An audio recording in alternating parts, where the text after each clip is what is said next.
The man started to answer the door. Each man, the one knocking and the one answering the door, knew what they wanted. The anxiety and tension was present for both. "This is Albert," said the man knocking. "Ed here," replied the man answering. The tension lessened a little bit when both men realized that the right person was knocking and the right person was answering. Still, there was a pause and a click and a chain sound, and the door opened. Both men saw each other, and a slight smile appeared on their face. "You can't be too careful," stated Ed. Albert stepped back and opened the door wider, and Ed entered. Ed entered and heard the click and the chain. Even though he felt safe now,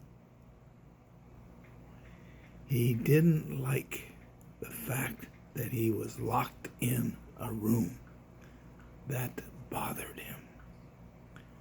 You see, hiring a hitman was not an easy thing to do. One would think that Ed, being a hitman, would have no fear entering into a room, but he did.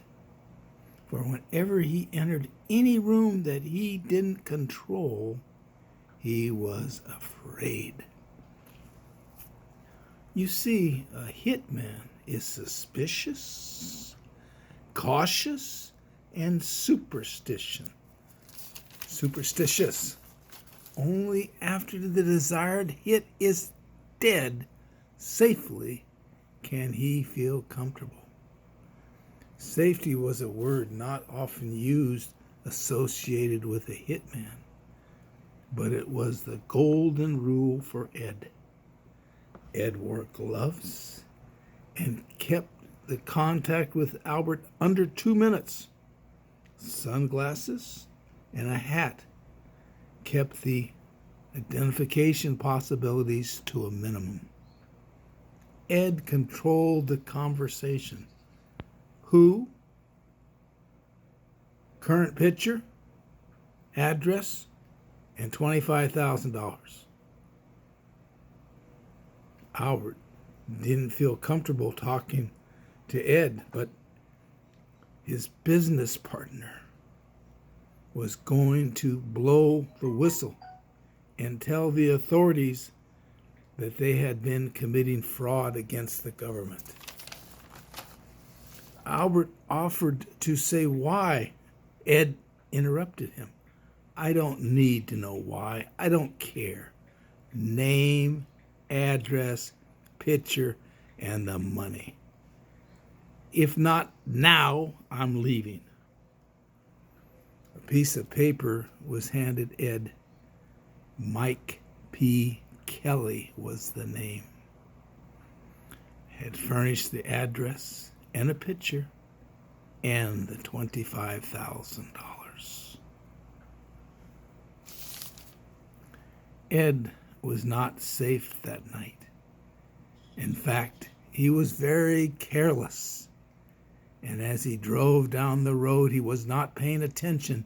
He had the money spread out on the front seat, and he was kind of counting it when he had an accident. And he hit head on with another car. Both Ed and the driver of the car were killed instantly.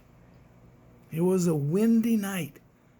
The windows broke and the money blew out and went all over the neighborhood, which was a poorer neighborhood. And so I'm sure the homeless and the poor enjoyed themselves that night. It turned out the person in the other car was Michael P. Kelly. The police also found in the car a note written by Kelly that outlined the plan and the reason for the fraud and gave the details of the fraud. I think the police will be knocking on somebody's door.